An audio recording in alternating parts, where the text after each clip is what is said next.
Hey guys, Jaguar back on Laerad's RSMC server. Hopefully you can tell from the view right now that there's been a few things going on. Again, I can't remember what I recorded last episode, so I'll try and remember the things that have changed since then and show you. First and foremost is this. Since we added Britannia, Britannia makes mobs just sort of basically drop items. They literally just poop stuff. So we're getting blaze powder now from a vacuum hopper in there, which is handy for making jet fuel in rotary craft. And also, damn it, what was I going to say? Yeah, Dwarf bumped up the drop rate. We were originally going to try a different approach, but for some reason that didn't work. Yeah, we were going to lure a blaze through the portal. Yeah, Peg came up with a vanilla method, that's what I was going to talk about. Of having two players lure a blaze even, through a nether portal. And then the other person in the overworld tags it with a name tag. And then he just bung it over a hopper, vanilla hopper, and he's sorted. But because we had Ender IO, we just used a soul vial. But I'd still like to test that method, I have to say. Now you can see Dwarf's made a random swimming pool in here. Not sure why. We've added Deckercraft even, which has this rather lovely hanging bridge. Hanging bridge right, hanging bridge left. Anchor left, anchor right. All the things. What else have we got? I cleared some land. I think we've already shown off Dwarf's lovely new house. He's got all sorts of witchery stuff in this now, which is kind of fun. We've got some gnomes. A must for any garden. Not really. And we've got some interesting floaty trophies from the Twilight Forest. I think possibly some witchery stuff as well. And that, you hear, is an owl. Oh my god, this is new. He's got a really cool bed now. Dwarf's sexy bed for sexy times. With his owl looking over you for added effect. Nice wardrobe, another owl. Paper wall. I do like these paper wall blocks from Chisel for the whole like Japanese kind of effect. I'm not sure what the proper name is, but it's pretty cool. My god, he's got a harp. You just need to enchant that with some magic so it plays itself Harry Potter style. Some hobgoblins. Now apparently Dwarf is now basically a god in this world, and that's why the hobgoblins are bowing. They probably weren't bowing to me, they were just bowing before. Maybe they're bowing to this, yeah, statue of oh, I don't know what's going on here, but it's cool. We got a flamingo, obviously. Bird bath. Cool stuff. I'm gonna sleep since it's day. Oh, you can see he's added another level to his witchery altar thing, and I still like this guy with his huge weapons. Oh, and the questing rams. Look at these bad boys. Big old things with their big old horns. I think they're from Twilight Forest, yeah. Questing ram. Lots of health, apparently. And I showed my good lady the penguins, and she squeed and squeed and squeed. Very cute. So, there's a few changes down here as well, but let's sleep first of all. The emeralds you just saw on the floor are because with the whole Britannia thing, Dwarf made some other changes, and now villagers are just dropping emeralds like there's no tomorrow. Which is kind of handy actually, because you can sell them to a merchant for decent money. You can see I popped this down. Yep, see 58 emeralds already, and you can see, in fact this will be funny. So I've got like 8 iron discs and some change. So let's flog all those emeralds. And then I can buy stuff. Hello, Mr. Merchant Man. Boom! That's bumped up my value significantly, and now we should have 45! Nice! That'll get me some diamonds and blaze rods and stuff later on, no doubt. You can see I've redesigned things in the lab a little bit. Oh, and also, I don't have an axe on me right now, but if I quickly fly out, I finally got around to upgrading the power gen. was relying on this single solar panel, or photovoltaic cell as Ender.io calls it, for a long time, and I was just continually upgrading the like power buffer, the capacitor banks from EIO. But now I've added these two advanced ones, so they're 40 RF a tick, and this one's just 10, so I've got 90 RF a tick now coming in, which isn't a great deal, but it's absolutely fine for my needs right now. And I've upgraded to a top tier vibrant capacitor bank, so you can see that's got 25 million RF stored, so that's plenty really. The only time that I was ever suffering from power problems was when I was trying to grind all of this cobble into sand in the SAG mill, but whatever, I just switched it off and I still had enough sand, so it's all good. It's all good. I've got a few more setups now.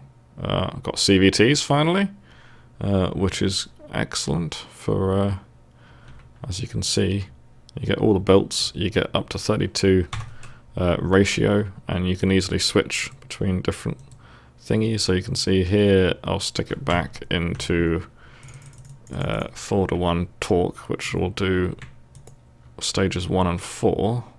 So if I pop some fuel in, you can see this switch is off. So it's currently set to 4 times torque mode, which is enough to do stages 1 and 2.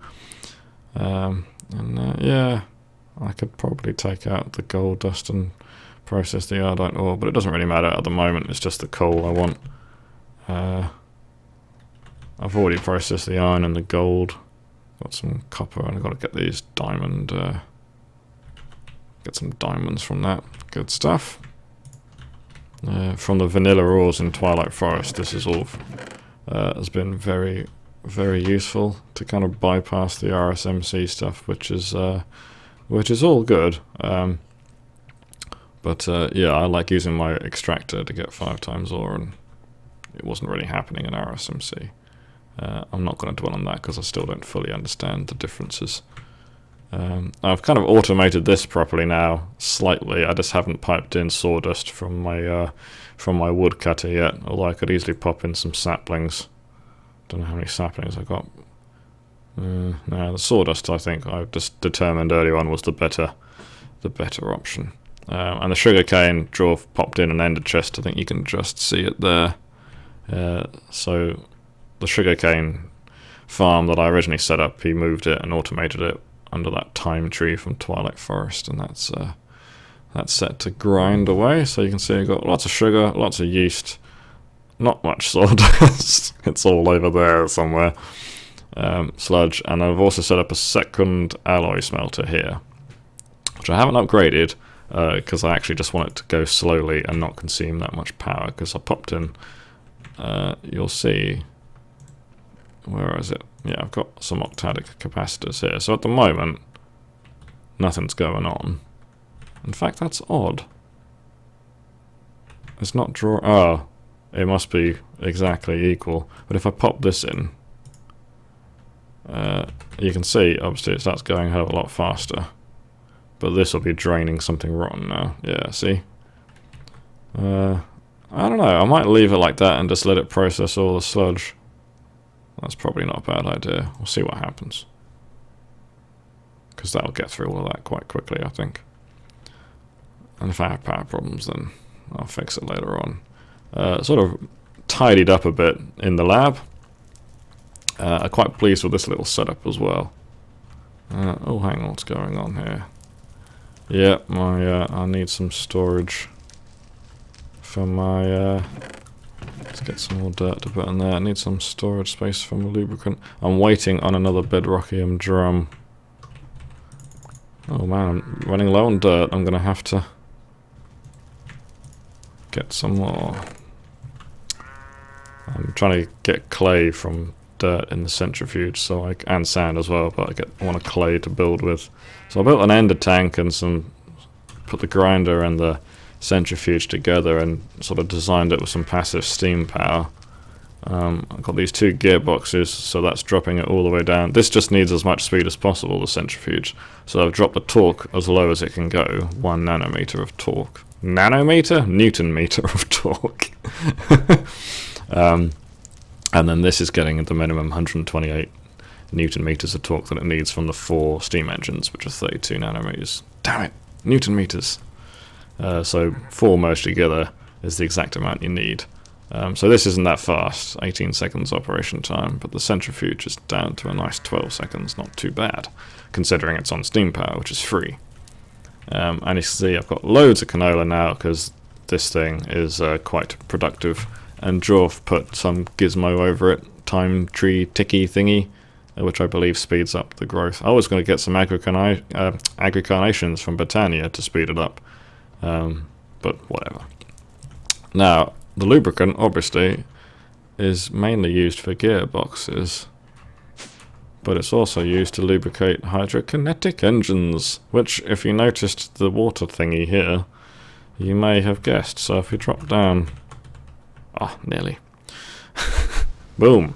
So I've only got one at the moment, and clearly full of lube. I wasn't actually expecting it to produce that much. I was expecting it to go down, so that's actually kind of interesting.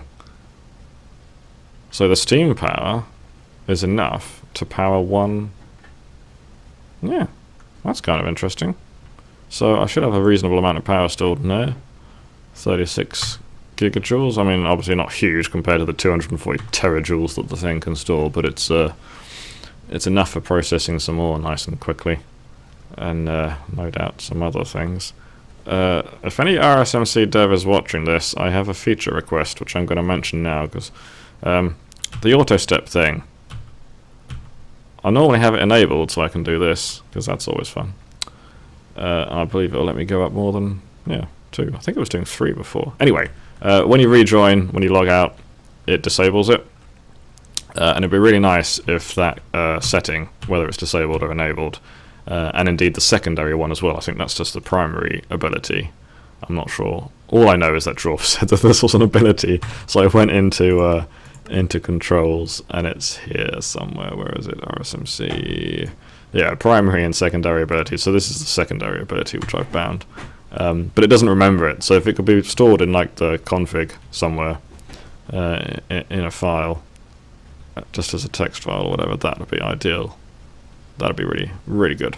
I have other requests as well, but I'm not going to just sort of... I'm going to try and be nice about it and do a nice summary of all of them rather than just me randomly mentioning them now and then. Oh, and this is like my new sort of plot of land that I've commandeered to use for my new base. Everything was just kind of messy over there as I was starting out, and I want like a 3x3. This is a 3x3 chunks.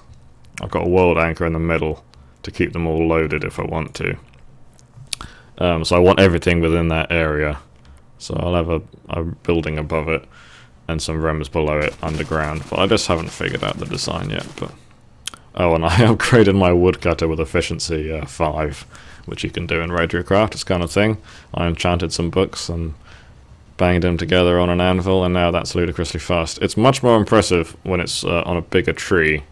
I don't know whether it works on bigger trees. I know it works on bloodwood trees from Natura, which I've done in previous videos.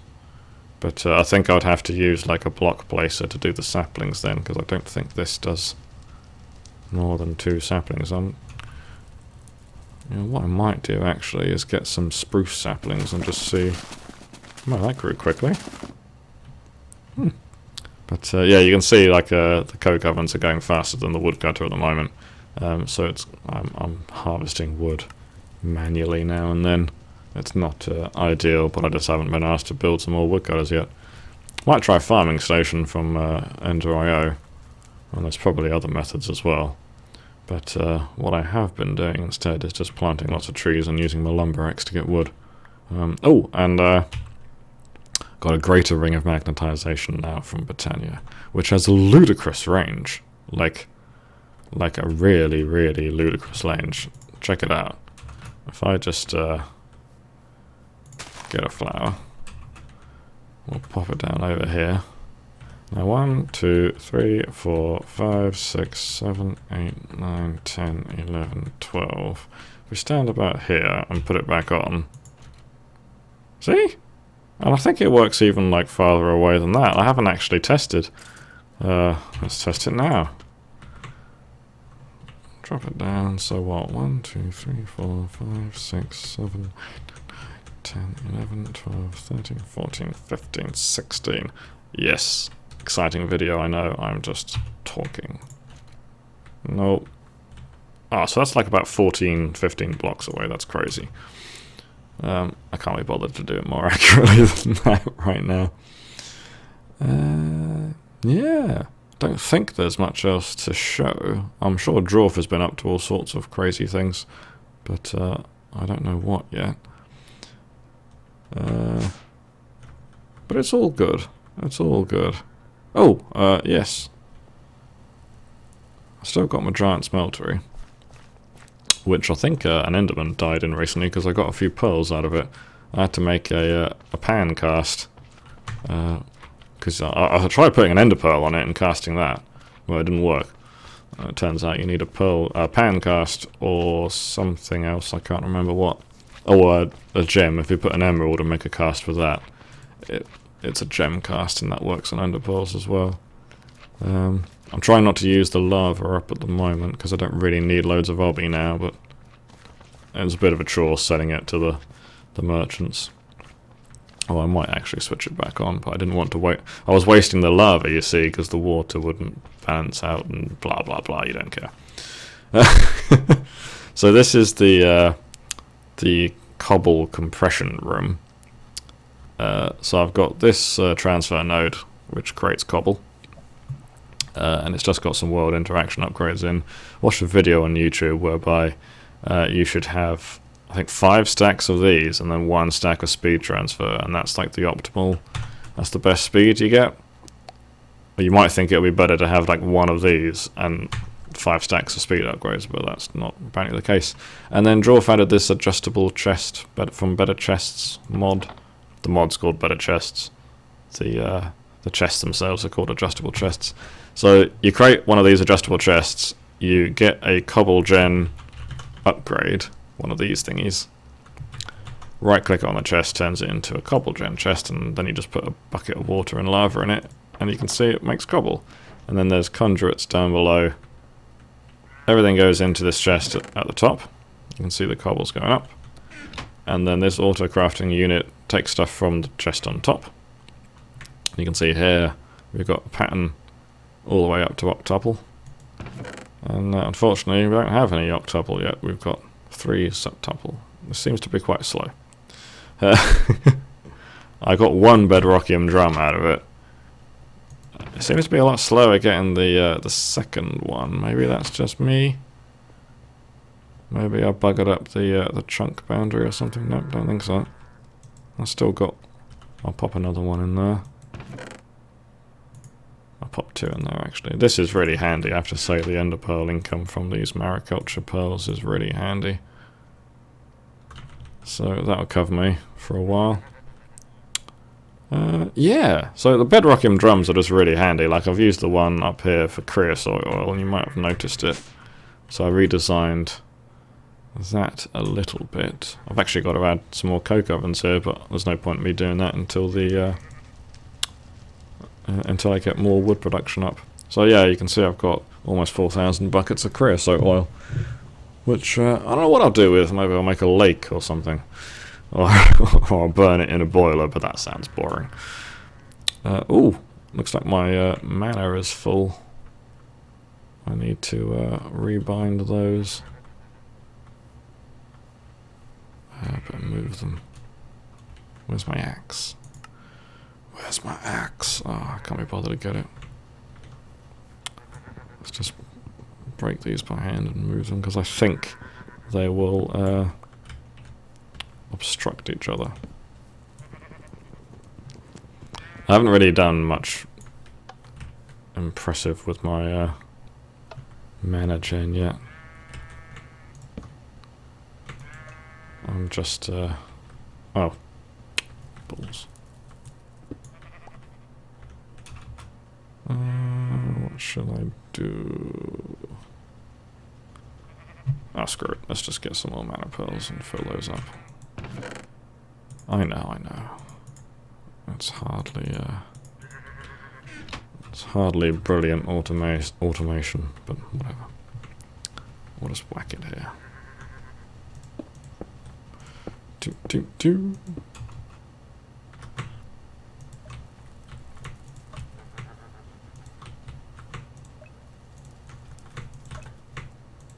There you go. So whatever charcoal I do get in is burned by those 4 ender flames, and then oh, I need to make sure that it's all balanced out. Oh.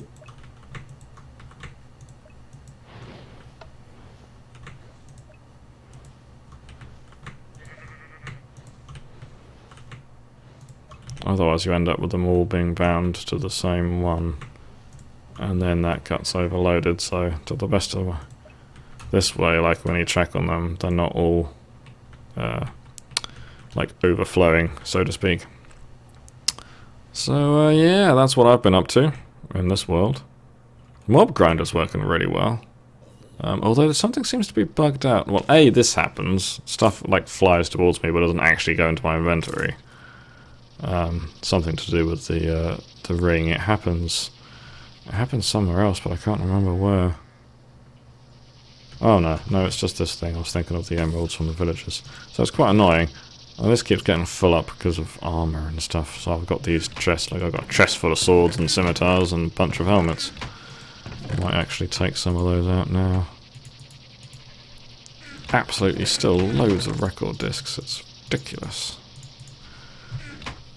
Right, you can see. Yeah, they're almost full now. 256 of each disc, it would seem. Plenty of arrows. Sugar, lots of gunpowder, flesh, bones. RSMC bones, that is. Lots of string. So, yeah, we get loads of these 324 stacks of wooden chips. That's a fair bit. Die, zombie. And I got a black sword now from RSMC, so that's nice. Step up from the steel sword. And it even renders black. It's actually a black sword. Peg's talking about GeoHot. I haven't been paying any attention to the chat. So yeah, this is just more of a boring update video, I guess. Still working on some other projects for more interesting stuff, but if you are interested, then this is what I've been up to. I quite like this Twilight stalk thingy. Twilight? It's a huge stalk, like beanstalk from Twilight Forest. It's quite big. Got some wool and string just following me up from... Dwarf made it so that cows and sheep drop things, like shedding, the shedding mechanic from Britannia. So like you're walking around and you just get leather randomly spawning. Oh look, I went up to level 77 in my agility by jumping this far. So yeah, check out the view. That's our little village down there. That's the portal to the Twilight Forest. Got these great big trees. It is quite a pretty game. Got the snow over there to the north. I think that's north. Yeah, that's north. That's east. In fact, I was doing that by memory, and then I realised the sun was actually rising right there in the east, so I didn't actually have to do that. So yeah, look at it. Pretty stuff. I should probably take down these slimy trees, because I don't really need them anymore. I planted them for like income for selling the slime, but I don't think I'm ever going to be... Now I'm sort of a bit more established, I don't think I'm ever going to do that. Oh look, there's an Enderman. Can't kill Enderman yet. It's quite annoying. And I've even got a special sword from Ender.io which will stop them from teleporting. But my Slayer skill is weak. I'm only level 6, so I can kill creepers. But Endermen are like top echelon. And my current task from the Slayer Master, if we go down, yeah, oh god, I'm 78 now, I'm amazing. Let's just get these coins out the way. If you sneak click the coin purse, it sort of consolidates any currency that's in your inventory. Quite handy. Oh, you're a wizard, are you? Ooh. Yeah, so this is the Slayer Master, grumpy sod. And he says, I've got 2 Slayer points to spend. Absolutely no idea where I spend them, or what they do, or what they're worth. But hey, I've got 2 Slayer points. And my current task is to kill iron golems. Only 13 more to go. I killed the 2 that were in this village as a sort of test to see whether they would respawn. They have not respawned. I know nothing about iron golems, apart from trying to make that iron golem farm with Taz on Palamox, which he sort of started and I never finished because, yeah, I wasn't prepared to watch that video. It's just I was having too much fun doing other things, basically. So they obviously don't respawn. I need to look them up, but I guess I'm just going to have to travel, find some villages, and slaughter some iron golems to level that skill, which is fine. I don't mind doing a bit of travelling. I'll probably do some travelling soon, actually, because, yeah, I've been doing lots of tech stuff here in my lab, and I wouldn't mind exploring. And we got a chocolate quest in now, I think, as well. So there should be some cool buildings to look for and stuff. And yeah, so I'll leave this here.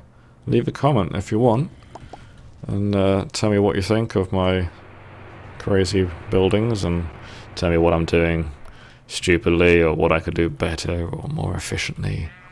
Or even if you're just enjoying them. Or even if you're not enjoying them. I do like flying around with the angel wings, I have to say. It's quite fun. Thanks for watching.